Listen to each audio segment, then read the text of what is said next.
We examine the question of just how far Democrats want to go if they retain power in the midterm elections. Joe Biden campaigns with John Fetterman, and everything that can go wrong does. Plus, the CDC votes unanimously to add COVID vaccines to child immunization schedules. I'm Ben Shapiro. This is The Ben Shapiro Show.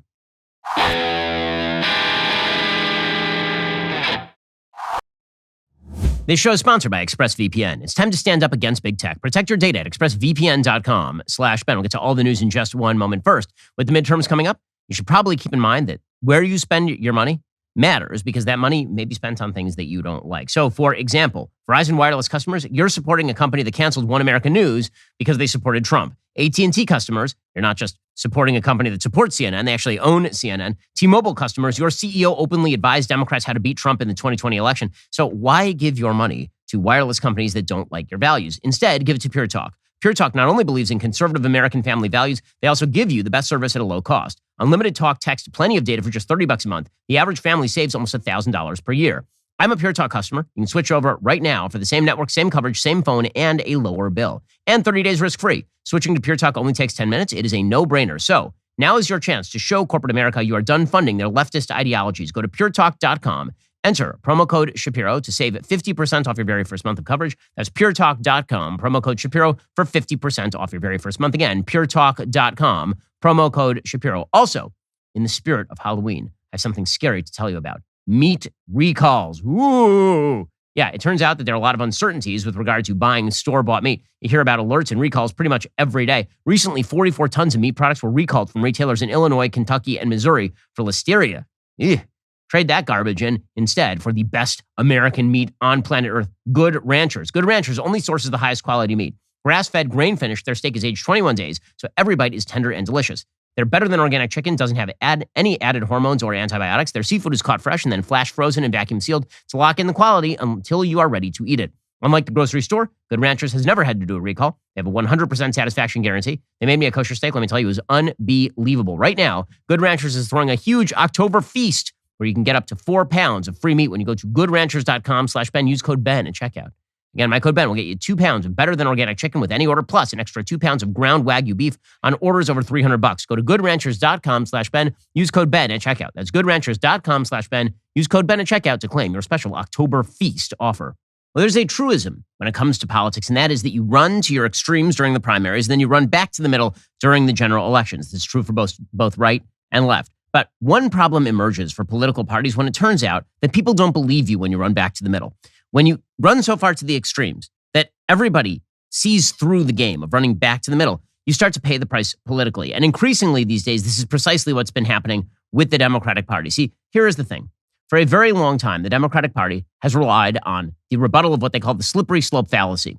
Republicans will say, you guys really want X. Right? You're pushing something else. What you really want is X. But Democrats will then say, no. We don't actually want the endpoint that you're talking about. That's a slippery slope fallacy. If we say that we want civil unions and you say, no, you want gay marriage, that's not true.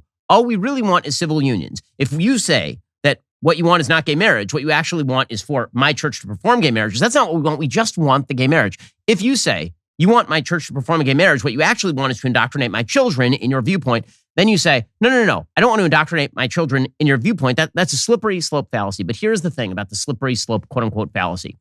It's not a fallacy, it's a prediction. Slippery slopes are a prediction. And when it turns out that the slippery slope keeps happening over and over and over again, people stop trusting you when you say that you only want to go so far and no further. That's particularly true when the arguments that you make are what we would call in law school arguments that prove too much. When you make an argument that quote unquote proves too much, this is when you establish a principle that doesn't merely justify what you're doing now, it justifies further action in the future. So for example, let's say that your argument is love is love. Right? All forms of sexual relationship are equally morally beneficial. All of them are good. And I said, well, that would eventually lead to you basically justifying every form of sexual arrangement up to and including pedophilia, right? That argument itself, just that argument, not saying that you're doing it, but the argument itself that all forms of sexual arrangement are perfectly fine, that is going to justify pretty much everything from incest to pedophilia. And you say, well, no, that's a slippery slope fallacy. That's not a slippery slope fallacy. The argument that you've established encompasses more things than you wish for it to encompass. And when you refuse to make distinctions in your logic, it makes me believe that your end goal is not actually what you say it is something else. And so there's a graphic that's become quite popular online. And it shows what the supposed slippery slope fallacy looks like in broad terms. Right? This is the slippery slope fallacy graphic that's become very popular on Twitter, and it's about right. Basically, it shows a curve. It's a downward curve, and it's kind of gradually curving down, and then boom, it drops off a cliff. And it has a bunch of arrows pointing to the gradually downsloped curve, saying you're overreacting, you're overreacting, you're overreacting, and then we are here pointing to the bottom of the slippery slope. And this is what keeps happening with Democrats on policy after policy after policy. They keep saying, you're overreacting. We would never do that. Not in a million years would we ever advocate for the most extreme formulation of the position that you're suggesting that we hold. And then, inevitably, about 5 years later, we're at the bottom of that curve. And this is a very big problem for Republicans because Republicans keep believing this stuff. You have a bunch of civility-oriented Republicans who will say, no, they don't actually, let's give them civil unions. They'll never want the gay marriage. We'll give them gay marriage. They're never going to want to force you to do it in church. Okay, so they're trying to force a baker to bake a cake for a gay couple. But does that really mean that they're going to come after you if you refuse to go along with their morality and how you teach your kids? Well, sure, they're doing that with the schools, but you think they're actually going to come into your home? If you keep going along over and over and over again with the lie that the slippery slope fallacy is in fact a fallacy and not a prediction, then you're going to end up at that bottom of the curve over and over and over again. And this is why I think Democrats are having a particularly tough time these days. They're having a particularly tough time because people can see that we are at the bottom of this curve. People can see that over and over and over again when Democrats assure us that we're just at the top of the curve and that we're overreacting. They don't actually want the things we say that they want. We can see that they're fibbing. And Joe Biden had an opportunity when he came into office to basically overthrow that idea, right? Joe Biden was a figure of the status quo. Joe Biden was a supposed moderate. He was not somebody who was going to go along with the gradual lowering of that curve and then the drop off the cliff. He was going to stand like a rock in the pathway of Democratic attempts to go radical. Joe Biden was not Bernie Sanders. Joe Biden was not Ibram X. Kendi. Joe Biden was just, a typical Democrat, middle of the road Democrat who is never going to allow American society to slip off that curve and all the way down to the bottom of the cliff, Wile E. Coyote style.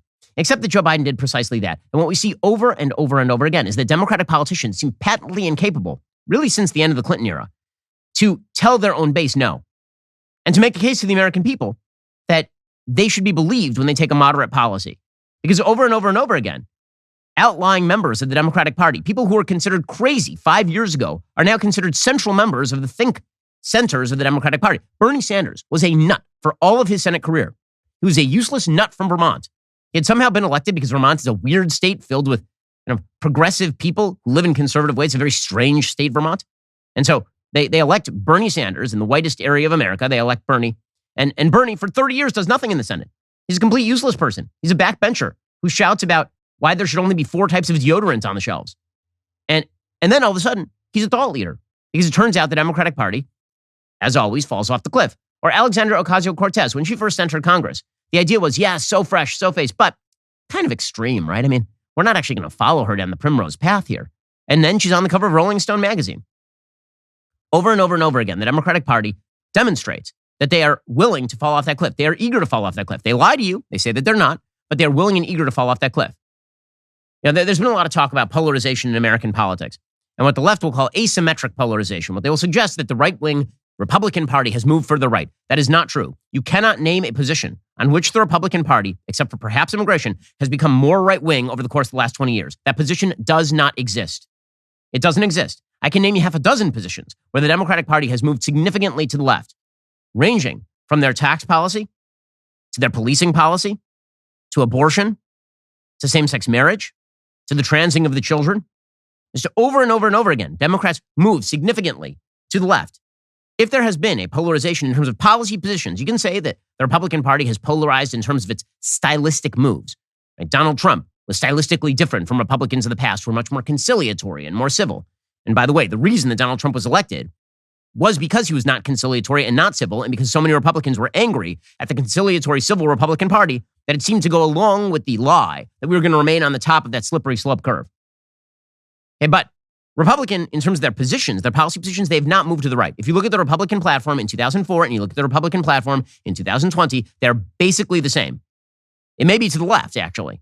Right? You now have mainstream members of the Republican Party voting in favor of enshrining same-sex marriage at the federal level after Obergefell. Meanwhile, the Democratic Party has moved wildly to the left. And so here is the problem for the Democrats. No one believes them anymore when they say they are not pursuing utopia. And so all Republicans have to do is point at the bottom of the slope. Now, we're not there yet. And Democrats will continue to argue that we'll never get to the bottom of the slope. But here's the thing. You shouldn't believe them. You shouldn't believe them because they're saying out loud what they want. Take, for example, Beto O'Rourke, Beto over in Texas, right? So the first time he runs for Senate against Ted Cruz, he campaigns as a moderate. And he's somewhat of a moderate Democrat running in a very red state. And he loses a close election to Ted Cruz. Then he runs for president. And he says, we're going to take your AR-15s and we are going to come after your religious institutions to remove their nonprofit status if they don't act in ways that I like with regard to social policy, particularly same-sex marriage. And this is all stuff that Beto O'Rourke said. And that was like a 2-year gap between when he ran for Senate and lost to Ted Cruz and when he ran for president. That was maybe a 1.5-year gap. And all the quiet parts he started saying out loud. It was the same thing, by the way, if you go all the way back to, say, 2011. Barack Obama was against same-sex marriage in 2011. By 2013, he was the greatest advocate of same-sex marriage. So was that because he actually shifted his position, or was it because he was lying in the first place? And he was lying to the American. The answer is he was lying to the American people.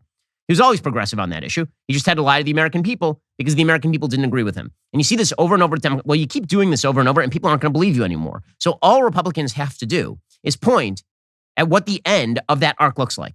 What does the bottom of that slope look like? Are Americans willing to go there? Because while Democrats keep claiming they'll go this far and no further, we have no evidence to believe that this is the case. Historically speaking, we have no evidence to believe that when given the opportunity, Democrats will not shove us over that cliff every single time.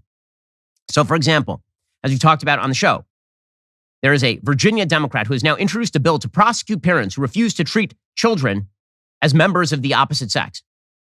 According to Yahoo News, Virginia Democratic delegate Elizabeth Guzman is seeking to introduce legislation that would hold parents criminally liable for refusing to treat their children as a different sex from the one they were born into. The legislation, which Guzman plans to introduce in Virginia's upcoming legislative session, would expand the definition of child abuse, so parents could be charged with a felony or misdemeanor for refusing to honor their child's request to be treated as the opposite sex.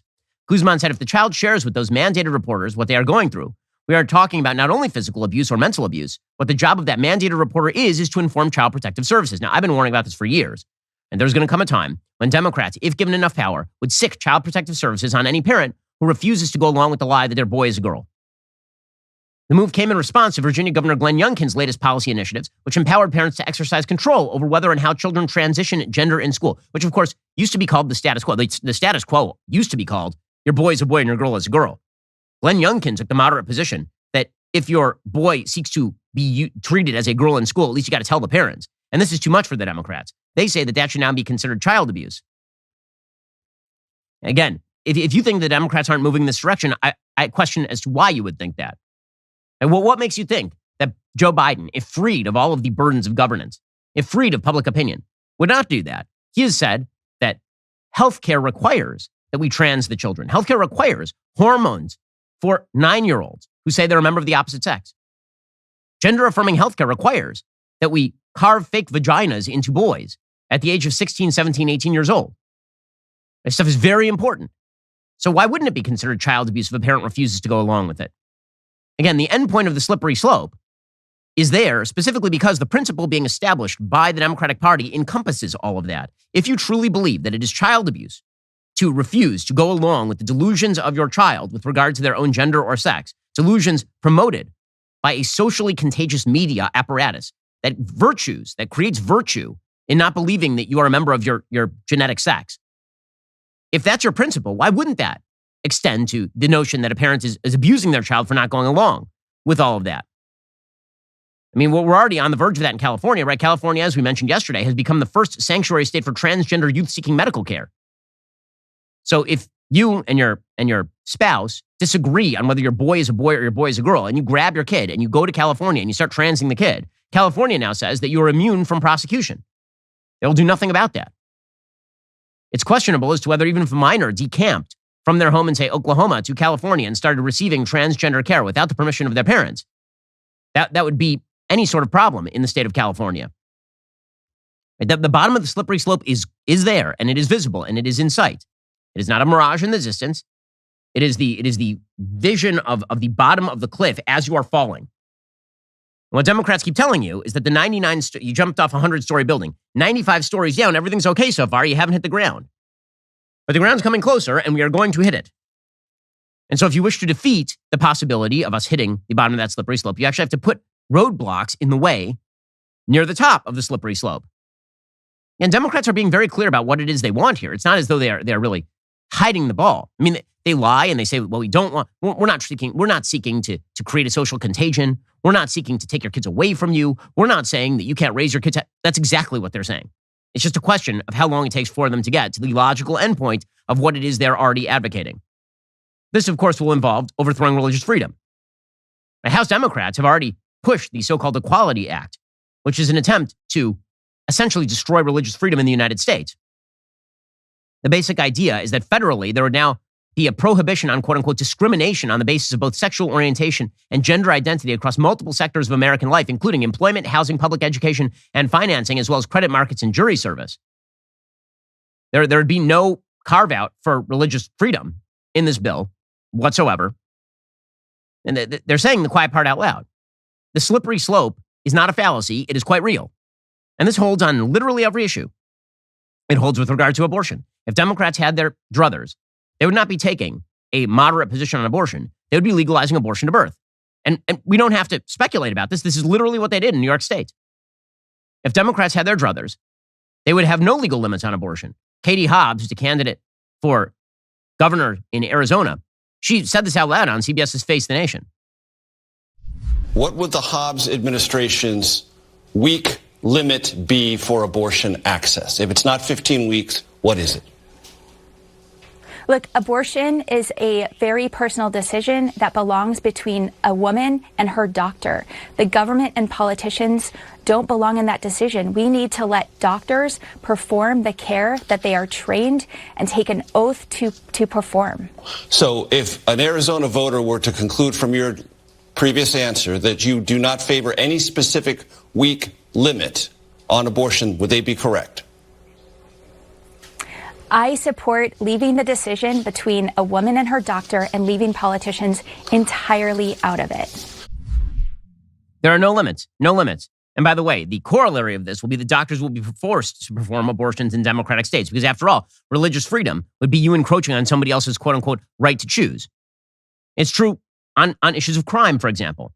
If Democrats had their druthers, as they do in many places like San Francisco, crime would essentially be allowed to flourish. And John Fetterman is running for Senate right now. John Fetterman 11 different times called for releasing 1/3 of the inmates, literally 1/3 of inmates in Pennsylvania. Here is John Fetterman talking about that. Dr. Oz is spreading lies on TV about John Fetterman. It's proven false. We could release 1/3 of our inmates and not make anyone less safe. He said something remarkable that I agree with. He said, we could reduce our prison population by 1/3 and not make anyone less safe. You could release 1/3 of our inmates and not make anyone less safe. If we could reduce our prison population, we could return these individuals back to their families, back to their communities, and everyone is safer or better off. We don't want to defund the police. We don't want to release criminals. We kind of want to defund the police and release criminals. This is what you're seeing in San Francisco, where the CEO of a company called Cotopaxi, which is a gear company, they are abandoning San Francisco, saying that they have no ability to run a shop over there. Quote, our team is terrified. They feel unsafe. Security guards don't help because these theft rings know security guards won't and can't stop them. It's impossible for a retail store to operate in these circumstances, especially when cities refuse to take any action. The city recently announced a reduction of police presence in the neighborhood despite mass-scale crime. So is it a slippery slope? Or is it just kind of what you guys want and you want to obscure that fact? Keep saying slippery slope fallacy as you continue to toboggan down the slippery slope. This is true on environmental issues as well. Now, California has already made clear that they want to ban all sale of gas-powered cars by 2035. Meanwhile, they're not increasing the amount of power available to their grid. So they're going to prevent you from being able to drive the car that you want. And they're going to do so on the basis of a technology that's not ready and on the basis of a grid that requires fossil fuels to run in the first place. So herein lies the problem for Democrats. Their base is more and more and more radical these days. It is college-educated white women. It is members of the media. It is the blue checks on Twitter. And they try to agglomerate all of that with low-income voters. This is the Democratic coalition. Well, that Democratic coalition is not in line with what most Americans want. And the utopia that Democrats seek is also not in line with what most Americans want. And so over and over and over again, they'll say that people are exaggerating. This isn't really what they want. This is not really what they are seeking. Well, if this isn't really what you're seeking, then why is it that you say all of this stuff 5 years ago and then it materializes? Why is it that every prediction made about where you guys would be 5 years from now has come true? Go back in history and look at what Republicans were saying Democrats would be doing circa 1995. And we are so much further than Republicans even thought Democrats were going to be than anyone could have imagined. And here's the real problem with that slippery slope. And in the slippery slope graph, it shows, again, a very shallow sort of curve, and then boom, you drop off a cliff. The problem is there is no end to the bottom of the cliff. There's no end point. As soon as you think we've reached the end point, so you say they can't go any further, they then proceed to go further. And this is why Democrats are in a world of hurt right now. All they had to do was not be crazy, but they also had to convince Americans they were not going to be crazy. Instead, they decided to both be crazy and also to pursue incredibly crazy rhetoric that is going to lead Americans not to believe them when they then claim moderation in a general election. We'll get to more on this in just 1 second. First, let me tell you about something unbelievably important you can do for yourself and your family. Preserve those family memories today. So, my parents, out in their garage, they had a bunch of old film reels. They do not have a film projector. They had a bunch of old pictures. All those pictures were kind of falling apart. I wanted to get all that stuff digitized and preserved forever. So I called up my friends over at Legacy Box. They do an amazing job. Legacy Box makes reclaiming and preserving your most cherished memories incredibly easy. You send in your old VHS and camcorder tapes, film, and photo. Their team sends back everything on a thumb drive, DVD, or the cloud, digitally preserving those memories for the rest of time. Each kit includes everything you need to safely pack and send your records. Those irreplaceable moments can be easily viewed, shared, and passed on for future generations. Do not let your photos fade. Don't let your tapes get chewed up by the VCR. Safeguard your family's memory with Legacy Box today. All that old stuff, it has an expiration date. Do not let it just fall apart. Instead, safeguard it forever with Legacy Box. Visit legacybox.com/Shapiro to shop my exclusive offer today. That's legacybox.com/Shapiro. Legacybox.com/Shapiro. I've done it for my own family. I've done it for my parents. It is an amazing thing to do for anybody. Legacybox.com/Shapiro. Also, I have some bad news. You're going to die. I know it's a little bit harsh to just drop it on you that way, but that just really means you need to prepare for that possibility or that inevitability by getting life insurance for your family. That is the responsible thing to do. Policy Genius was built to modernize the life insurance industry. Their technology makes it easy to compare life insurance quotes from top companies in just a few clicks to find your lowest price. With Policy Genius, you can find life insurance policies that start at just $17 per month for $500,000 in coverage. And Policy Genius has licensed agents who can help you find options that offer coverage in as little as a week and avoid those unnecessary medical exams. They're not incentivized to recommend one insurer over another, so you can trust their guidance. There are no added fees. Your personal information is private. No wonder they have thousands of 5-star reviews on Google and Trustpilot. Your loved ones deserve a financial safety net. You deserve a smarter way to find and buy it. Head on over to policygenius.com/Shapiro or click the link in the description to get your free life insurance quote to see how much you could save today. Again, the responsible thing to do is have life insurance for your family. God forbid you're walking along the street and an Acme anvil drops from a 3rd-story window and crushes you. You need to make sure your family's taken care of. Head on over to policygenius.com/Shapiro and get it taken care of today. Well, the wages of all of this are becoming clear in the latest generic congressional ballot. The Real Clear Politics polling average currently has Republicans up 2.8 points. That is the biggest Republican lead since late June. Now there are more polls. Those polls are showing that gap continuing to increase. The latest polls actually have that gap up to 3.3 points. It looks like the hard break of a red wave, according to Dan McLaughlin, who does poll analysis over at National Review. Monmouth has Republicans up on the generic ballot, R+6. Economist YouGov has R+1.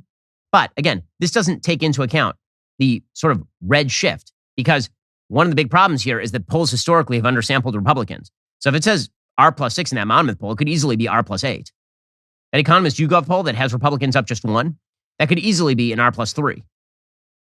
And so there's a reason why 538 is now suggesting that the Democratic chances of taking the Senate are dropping like a stone. Just a few days ago, those chances were in the 70s. Today, it's a 59% chance. By the end of next week, I would guarantee that it's in the low 50s. Democrats are falling apart, again, because of their radical attempts. Now, what this means for Republicans is when you take office, guys, do the popular stuff. Stop the Democrats from doing what they're doing, and then pursue popular policies that throw roadblocks in the way of the Democrats' radical agenda. Don't go with your most radical members of Congress. Don't do that. Because then Democrats will use the slippery slope fallacy in reverse, right? They'll say, what Republicans actually want is they want to just dismantle the entire welfare state, and they want to throw everybody on Social Security, off of their Social Security, all the rest of this kind of stuff. Republicans have, thus far, you can't find a single Republican in office who's advocated for any of that stuff, but Democrats will do that. So put your best foot forward when you actually get into governing position. With that said, Democrats are in serious trouble right now. John Fetterman is now, according to the latest poll, in a dead heat with Dr. Oz. And not to pat myself on the back, but I said probably 6 weeks ago that race was going to get a lot closer, and I thought that Oz might take that race. Well, yesterday, Joe Biden arrived in Pennsylvania for what has to be one of the most awkward campaign stops in recent memory. So John Fetterman, who had a stroke and cannot process auditory information correctly, was meeting with Joe Biden, who cannot speak out of his face hole. So that was weird. It was also weird to see John Fetterman. He showed up in a suit, and he kind of looks like Mr. Turtley Turtle from that Dana Carvey movie. Like, his head does not fit his body. It's less clear when he wears the Carhartt sweatshirts and the oversized baggy shorts, but when he's wearing a suit, he kind of looks like a thumb sticking out of his suit a little bit, and that's awkward. So that John Fetterman did wear a suit. He's capable of wearing a suit, and then Joe Biden made things even more awkward. So during his speech, he told John Fetterman's wife that she would be excellent in the Senate. Which, saying the quiet part out loud, there, dude. John Fetterman's wife has suddenly become a campaign issue because she keeps going out there and saying that members of the press should apologize to John Fetterman for noticing that he is no longer with it and all the rest of this. So John Fetterman, his wife, Joe Biden, said, your wife will be amazing in the Senate. I mean, just like Joe Biden is an amazing president, actually. So here is Joe Biden. And John, thank you very much for running. I really do appreciate it. And Zell, you're gonna be a great lady in the Senate. You're gonna be a great lady in the Senate. I'm so glad, John, that you're running, and your wife will make an excellent senator. Whew. Good job there, Joe. Also, we got the usual Joe Biden inability to speak the English language. So he tried to explain that he had made a once-in-a-lifetime investment in America, and he doesn't know how numbers work. It's infrastructure decade, a headline on my watch. With the help of your members of Congress here today, I signed into law a once-in-a-generation investment in roads, highways, bridges, railroads, ports, airports, and so much more. Over $1.2 billion.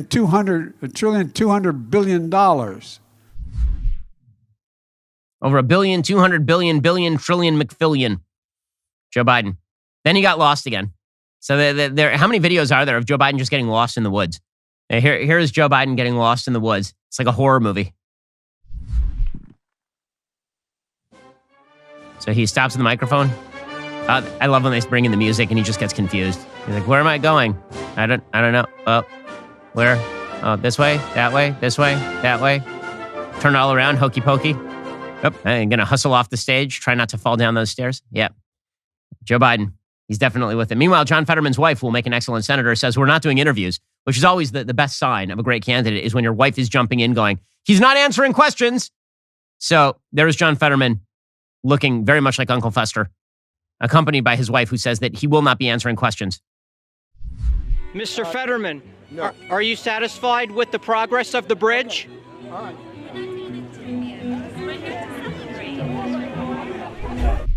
He's not going to be answering questions. He's just going to stand here. It's going to be great, guys. Well, that visit went so well that people are wondering why Joe Biden isn't going to other Senate races. The answer is no one wants him there. Nobody wants Joe Biden anywhere near a Senate race. But the White House has to deny this. They have to pretend that Joe Biden is wildly popular despite his 40% approval rating. Karine Jean-Pierre, the world's worst press secretary, she says that Joe Biden still plans to visit the battleground states, which left Mark Kelly screaming into his pillow last night. Is the president going to go to Georgia and Nevada in the next 19 days? I don't have any travel to preview for you at this time. As you know, we're going to be in Pittsburgh and Philly today, and the president's truly excited about that. Oh, well, no travel to preview this. Well, he'll be back in Rehoboth Beach getting into that crypt. Because nobody actually wants him in these Senate races. Joe Biden was asked directly about this, and he got irritable, which always happens when he's not eating ice cream. Here he was explaining that it's not true Democrats don't want him to campaign. With you today in Pennsylvania. John Fetterman's going to appear with you today in Pennsylvania, but there haven't been that many candidates campaigning with you. Why are more? That's not true. There's been 15. Count, kid, count. Okay, and are there going to be even more? Yeah. Yeah. Learn to count, man. They're all campaigning with me. In my imagination. I mean, Mark Kelly was literally asked on national TV if he wanted Joe Biden to come, and he's like, no. Tim Ryan was asked in Ohio, do you want Joe Biden to show up? Tim Ryan's like, Nobody wants this guy anywhere near them. There's a reason for that. CBS interviewed some Arizonans about the upcoming election between Mark Kelly and Blake Masters. Blake Masters was trailing pretty significantly. In the latest polls, Blake Masters has been making up some significant ground. It is possible that Blake Masters pulls out that race now, right? Even a week ago, I was suggesting that Blake Masters was a real underdog in that race. Now Blake Masters is looking a lot better, partially because Kari Lake is running a very strong top of the ticket race. She's very Trumpy. She also happens to be tremendous on television. In any case, here are some Arizona voters talking about why they don't like Mark Kelly, and the answer is Joe Biden. Joe Biden's the worst president ever, man. Why? First of all, look at gas, the economy, the border. We got fentanyl. He doesn't care about it. He doesn't care about Americans. Trump could run again. All he has to do is say, are you better off now than you were 4 years ago when I was in office? And the answer would be a resounding no. Hello, Phoenix. Okay, so great job there by Joe Biden. No wonder people are running away from him. So what is the fallout going to be here? The fallout is going to be everybody is holding back on Joe Biden right now. They're holding back, but the passion of the Democratic Party base and the blue checks is not with Joe Biden. The passion of the Democratic Party base and the blue checks is with a more radical figure than Joe Biden. Now, they've been using Joe Biden as a sort of empty vessel in order to achieve victory over Donald Trump. The problem is if Joe Biden completely shatters on impact, as it appears he's going to, he's now, I've fallen and I can't get up. Right? If that happens in the midterms, the knives are going to come out for him so unbelievably quickly. Jim Clyburn, I think, who really sponsored his run, right? James Clyburn in South Carolina. He was the guy who really put him over the top in the primaries against Bernie Sanders. He had an interview last night on MSNBC. And first he tried to kind of walk his way through the idea that Democrats might still win the election. And then afterward, he sort of gave up the ghost. And I don't know if anybody who will say, I would rather pay $10 or even 10 cents or even 20 cents less per gallon and allow you to take my rights away, my voting rights away, and these other things that we know the other party is doing to suppress votes. That's a fool's choice that we will not make. But why ask people to make that choice? Okay, so that's Jim Clyburn trying to explain. They're going to win the midterms because people care more about abortion than $10 gas. No, that's not true. And then James Clyburn is asked the real question. And the question is, would he support Joe Biden in 2024? He's like, maybe, possibly, maybe. Joe Biden is giving us a great recovery, the largest infrastructure since Eisenhower, the largest progressive program since Lyndon Johnson's Great Society. This is nothing to sneeze at. And the American people recognize that. And I resent people who feel that we would much rather not have jobs and education so long as we can pay 10 cents less for a gallon of gasoline. So, Congressman, if he runs again, will you again support him? I suspect I will. I don't see why I would not. I don't see why. I'm probably, no. Yeah, no, the long knives are going to come out for Joe Biden if, in fact, his team goes down to flaming defeat. And counterintuitively, what's going to end up happening is they're not going to moderate their positions. They're going to elect somebody for the nomination who is significantly more progressive than Joe Biden. Because, again, Democrats can't help themselves. They keep fibbing about whether we end up at the bottom of that slippery slope. But increasingly, they're just taking Crisco and slathering it all over the slippery slope. We're going to end up there sooner rather than later if Democrats are, in fact, elected. We'll get to more in just 1 second. First, in an economy as volatile as this one, it's important to have control when you're making a big purchase like a new car. This is why I like CarZing. CarZing is awesome. It's completely changing the way you buy a car online. They work with over 25,000 dealers nationwide to help you find your dream car. By partnering with credit agencies, lenders, and dealerships, CarZing provides you with everything you need before setting foot into a dealership. Their financial tools make auto financing quick and easy. You can instantly pre-qualify online without affecting your credit score. That is super important. Plus, you can search for vehicles with instant financing details, including what your down payment would be, your monthly payment term, and APR, putting you several steps ahead of other buyers. Once you find the right car at your ideal budget, all you have to do is bring your saved deal voucher with you to the dealership to finalize your next ride. It's incredibly simple. Not really in the market for a new car? Check out CarZing anyway. It's so easy to mess around and see what it would actually cost to get your dream car. Who knows? Maybe that dream is a lot more attainable than you thought. Visit carzing.com/Ben today. Skip the guesswork. Find the best deals near you. It is the best way to shop for cars ever. That's carzing.com/Ben. Again, carzing.com/Ben. And find out if you can get your dream car today. Also, well, folks, I've got some big news. For the very first time, we are making the iconic DailyWire Leftist Tears tumbler available to everyone. There's so many leftist tears falling these days. You got Matt Walsh's What is Woman College Tour. That's on the road. You got Candace Owens saying true things about the George Floyd trial. Well, you can collect your leftist tears yourself. This magnificent vessel is just $30. Do not miss out. Get your leftist tears tumbler right now at dailywire.com/tumbler. Also, this weekend, brand new episode of the Sunday Special. It features a very special guest, President of Brazil, Jair Bolsonaro. Bolsonaro is in a very fraught election right now with Lula, a corrupt former leader of Brazil who was actually in jail, and then he was freed from jail so that he could run against Bolsonaro. Bolsonaro was widely expected to lose in the first round of the election. Instead, he ran a very tight race. It looks as though he is running very even right now. You'll learn a lot about him. Check out the trailer.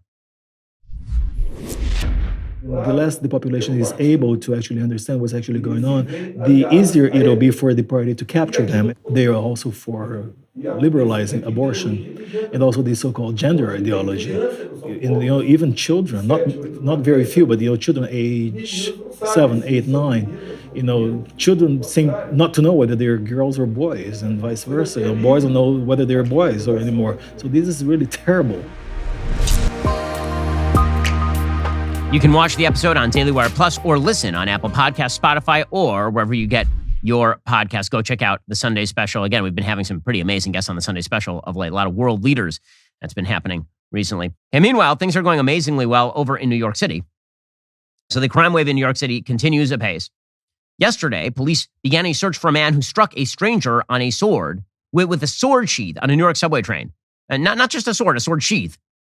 So apparently, one of the outcasts from Highlander arrived on the subway station on the platform in New York City and just grabbed a sheath and smacked somebody with it. According to ABC 7 New York, multiple reports came in about a man with a knife, sword, or machete who attacked a stranger on a northbound A train at the Chambers Street station, according to police. A witness who saw the scene unfold said the suspect shoved his way past a woman onto the train and then stood between the train cars before crashing through the other car door. Out of nowhere, he just sort of forcefully opened the two doors to the other train car behind us, said Rebecca Strasberg, and just whipped out what looked like a sword, something gigantic. The rest was a bit hard to see. You could see everybody from the other train cars was moving as far as they could. Apparently, there was some sort of combat that took place in the car next door. The only word I could think of was cliche, Strasberg said. It was like a cliche and almost cinematic the way he whipped it out. I felt like I was in a fever dream. One man was hit on the head with a sword cover and sustained a slash on the forehead. He was treated for non-life-threatening injuries. The suspect was described as wearing all black with a black hat with a Marvel logo on it.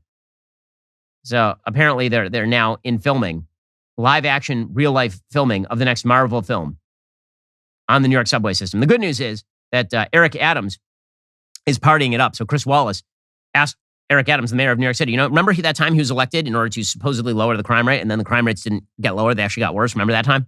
He was super pro-police until the time he wasn't. So anyway, he was asked about why you're partying it up every night. And Eric Adams was like, why shouldn't I party it up every night, man? I'm mayor of New York. You got a migrant emergency when the city is facing, like the rest of the country, an economic downturn, when you've got a crime issue. Any thought of toning it down? Well, think about what you just said. You said we have an economic issue. My nightlife is a multi-billion-dollar industry. People are afraid to go back out to restaurants. Now they see the mayor going out saying, come back out to our city. Oh, he's doing it for public purposes, you see. He's partying it up. He's enjoying the New York City nightlife to encourage New Yorkers to go back out there and enjoy their... You know what would actually encourage New Yorkers to go back out there and enjoy their lives? People not getting hit with sword sheaths on the subway or randomly pushed in front of the trains. Like one of the cops from Superman 1 by the Lex Luthor door. Excellent governance happening right there. By the way, there is a good piece by Mark Thiessen pointing out the obvious here. So you've heard Republicans talking about crime over the past few months in advance of the election, and Democrats in the media responding by saying, well, red states have higher murder rates than blue states. Well, I mean, that's true, but you know where all the murders happening? In the blue areas of the red states. This is the point that Mark Thiessen makes. He says, in most of these red states, the high murder rates are driven by the lethal violence in their blue cities. Take Missouri. It voted for Trump. It's also home to two of the most dangerous U.S. cities, St. Louis and Kansas City, both of which are run by Democrats. Earlier this year, CBS News did an analysis of deadliest U.S. cities using the latest FBI and other crime data. In 2019, it found St. Louis had the highest murder rate in the nation, with 64.54 murders per 100,000 residents. That's an extraordinary rate. Kansas City, meanwhile, had the 8th highest murder rate, with almost 30 murders per 100,000. The same is true for Louisiana. It's a red state, but Baton Rouge has the 6th highest murder rate in the nation. New Orleans has the 7th highest murder rate in the nation. Same thing for Tennessee. Memphis ranks 9th in the country, also powering the state's murder rate. Chattanooga, which was led by Democrats, and Democratic-run Nashville, and Democratic-run Knoxville. In other words, it's all the blue areas that are making the red states have high murder rates.